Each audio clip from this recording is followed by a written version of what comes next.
जय श्री राम। यहाँ तक की रामायण कथा मैं कह चुकी हूँ। आगे की कथा इस प्रकार है। रावण का मूर्छा टूटना, राम रावण युद्ध, रावण वध, स्वत्र जैदवनी। यहाँ आधी रात को रावण जागा और अपने सारथी पर रुष्ट होकर कहने लगा, अरे मूर्ख, तूने मुझे रणभूमि से अलग कर दिया। अरे अदम, अरे मंदबुद्धि, तुझे धिक्कार है, धिक्कार है। सारथी ने चरण पकड़कर रावण को बहुत प्रकार से समझाया। सवेरा होते ही वह रथ पर चढ़कर फिर दौड़ा।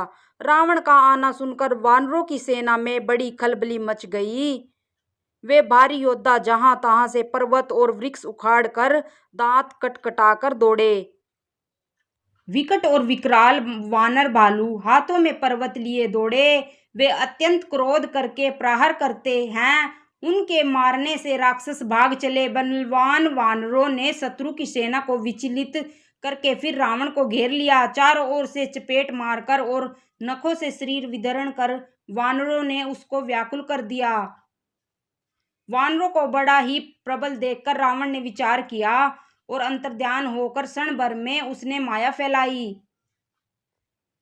जब उसने पाखंड रचा तब भयंकर जीव प्रकट हो गए। बेताल, भूत और पिशाच हाथों में धनुष बाण लिए प्रकट हुए। योगिनियां एक हाथ में तलवार और दूसरे हाथ में मनुष्य की खोपड़ी लिए ताजा खून पीकर नाचने और बहुत तरह के गीत गाने लगी। वे पकड़ो मारो आदि घोर शब्द बोल रही हैं। चारों ओर यह ध्वनि भर गई। वे मुख फैलाकर खाने दौड़ती हैं। तब वानर भागने लगे।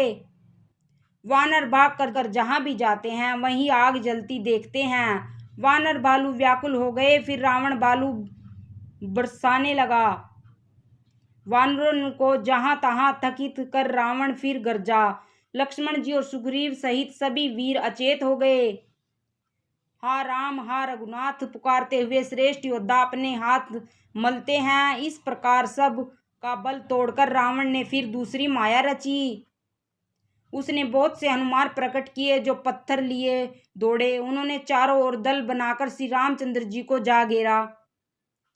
वे पूंछ उठाकर कटकटाते हुए पुकारने लगे, मारो पकड़ो जाने ना पावे। उनके लंगूर दसों दिशाओं में शोभा दे रहे हैं और उनके बीच में कौशल राज श्री राम जी हैं। उनके बीच में कौशल राज का सुंदर श्याम शरीर ऐसा शोभा पा रहा है मानो ऊंचे तमाल वृक्ष के लिए अनेक इंद्रधनुषों की श्रेष्ठ बाढ़ बनाई गई हो। प्रभु को देखकर देवता हर्ष और विषाद युक्त हृदय से जय जय का ऐसा बोलने लगे।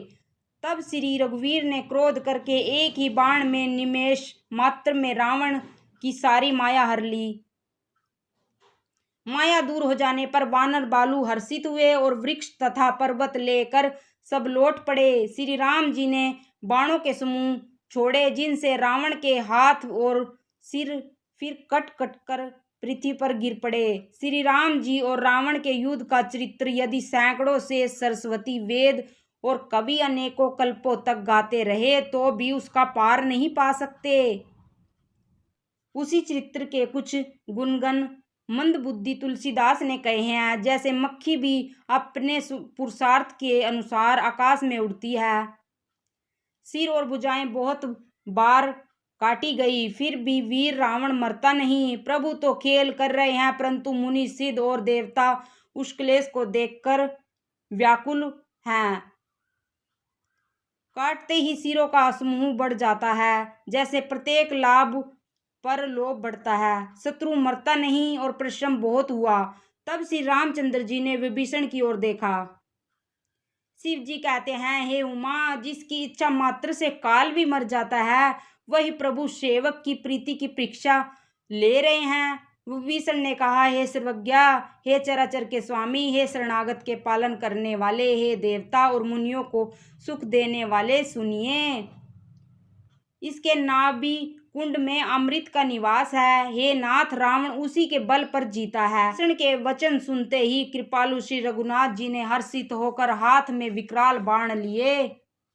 उस समय नाना प्रकार के अपशुगुन होने लगे। बहुत से गधे, सयार और कुत्ते रोने लगे। जगत के दुख को सूचित करने के लिए पक्षी बोलने लगे। आकाश में जहां तहां केतु प्रकट हो गए।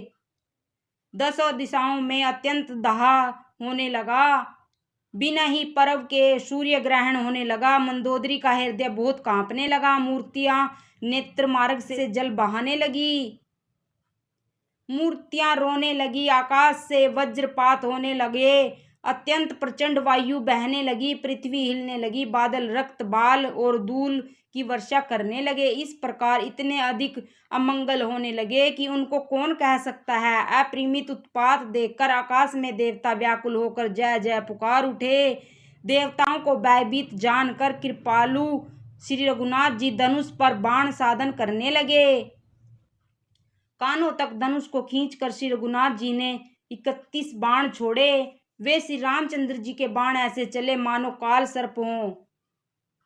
एक बाण ने नाभि के अमृत कुंड को सोख लिया, दूसरे 30 बाण कोप करके उसके सिरों और भुजाओं में लगे।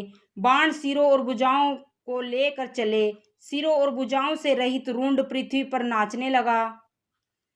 दड़ प्रचंड वेग से दौड़ता है, जिससे धरती धंसने लगी। तब प्रभु ने बाण मारकर उसके 2 टुकड़े कर दिए। मारते समय रावण बड़े घोर शब्द से गरज कर बोला, राम कहाँ है, मैं ललकार कर उनको युद्ध में मारूं।